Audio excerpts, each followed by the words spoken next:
किसानों का कलेक्टर के सामने चल रहा महापड़ाव आज 15वें दिन समाप्त हो गया है। किसानों ने आज कलेक्ट्रेट का घेराव किया और राज्य और केंद्र सरकार दोनों के खिलाफ जमकर नारेबाजी करते हुए प्रदर्शन किया। किसान 15 दिनों से प्याज को सरकारी दर पर खरीद एवं प्याज मंडी शुरू कराने की मांग को लेकर महापड़ाव पर बैठा था और आज किसानों ने कलेक्ट्रेट का घेराव किया। सरकार से उचित आश्वासन के बाद जिला कलेक्टर चौथीराम ने महापड़ाव स्थल पर आकर किसानों से वार्ता की और आश्वासन दिलाया कि उनकी मांग राज्य सरकार तक पहुंचा दी गई है। जल्द राज्य सरकार किसानों के प्याज को लेकर फैसला करेगी। इसके बाद राष्ट्रीय किसान सभा के उपाध्यक्ष अमराराम ने महापड़ाव खत्म करने का ऐलान किया। तो 15 दिनों से यह महापड़ाव जारी था। किसानों का महापड़ाव और धरना समाप्त हुआ। पिछले 1.5 महीने से 11 सूत्री मांग पत्र को लेकर के अखिल भारतीय किसान सभा के नेतृत्व में आंदोलन चल रहा था। 15 दिन से यहाँ पड़ाव जिला कलेक्ट्रेट के सामने था। आज कलेक्टर महोदय ने पूरी जो प्रक्रिया है खरीद की और जो कोऑपरेटिव में घोटाला हुआ है, कृषि उपज मंडी है या दूसरे जो भी 11 सूत्री मांग पत्र है, उसमें सकारात्मक आश्वासन दिया है। और चलिए सीकर से संवाददाता रमेश हमारे साथ जुड़ चुके, उनसे बात करते हैं। रमेश, 15 दिन लग गए इस महापड़ाव को खत्म करने में, आखिर आज क्या आश्वासन कलेक्टर ने दिया है? बिल्कुल बताना चाहूंगा कि कलेक्टर ने किसानों की जो मांग है वो राज्य सरकार तक पहुंचाई है। वो मांग तब जो है कड़े रूप में पहुंची है जब आज किसानों ने कलेक्ट्रेट का घेराव कर लिया था और ये तय कर लिया था कि आज आर पार की लड़ाई होगी।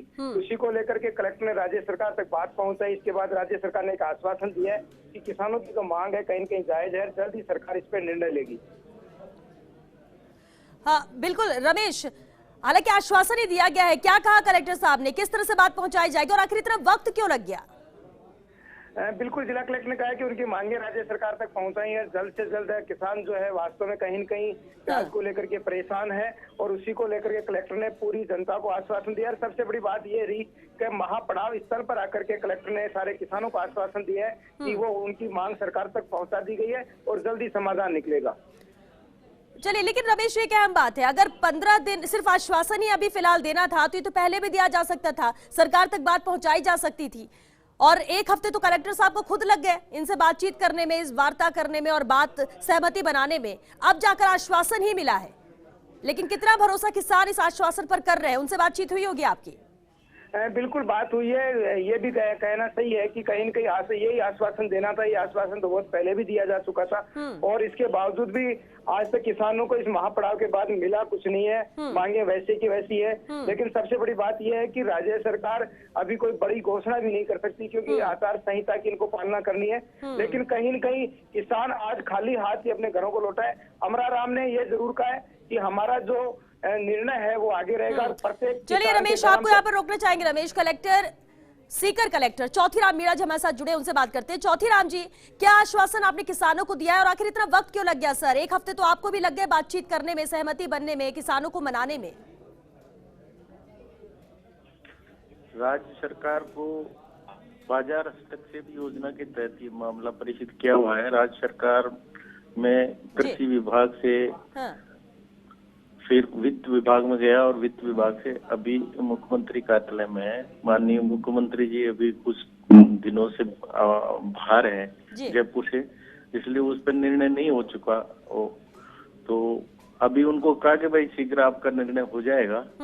और अब चूंकि चुनाव की घोषणा हो चुकी है और वो धारा 144 भी हम लगाने जा रहे हैं, इसलिए उनको हमने समझाया कि आप अपना ये पड़ाव यहाँ से हटा ले, खत्म कर ले धरना।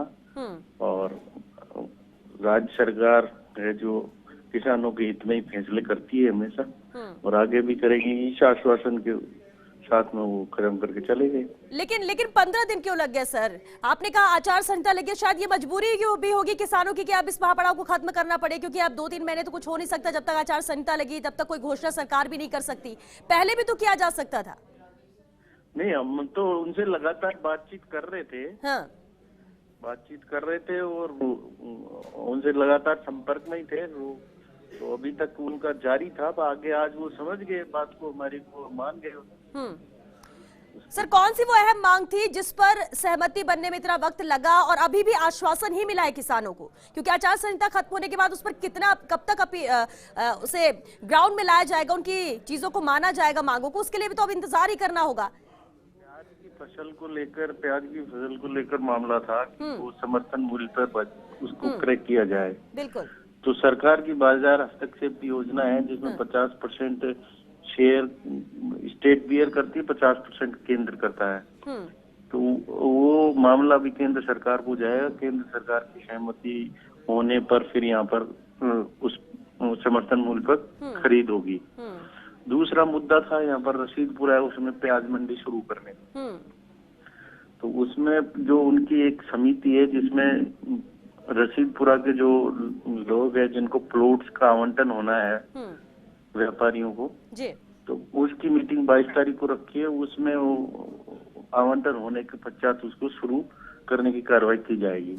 चलिए, दो चीजों पर उनको बात की गई तो कन्विंस हो गए और उन्होंने धरना खत्म कर दिया। चलिए कलेक्टर साहब, क्योंकि एक हफ्ते से आप भी कोशिश कर रहे थे इस महापड़ाव को खत्म करने के लिए, अब क्योंकि आश्वासन दिया है तो उम्मीद अब हम भी यही करते हैं कि आचार संहिता लगे, अभी तो कोई बड़ी घोषणा नहीं हो सकती, लेकिन उसके बाद जब सरकार के हाथ में आ जाएंगी चीजें तो जल्द से जल्द इनकी मांगों को पूरा किया जाए, जमीनी स्तर पर लागू किया जाए। बहुत शुक्रिया चौथीराम जी।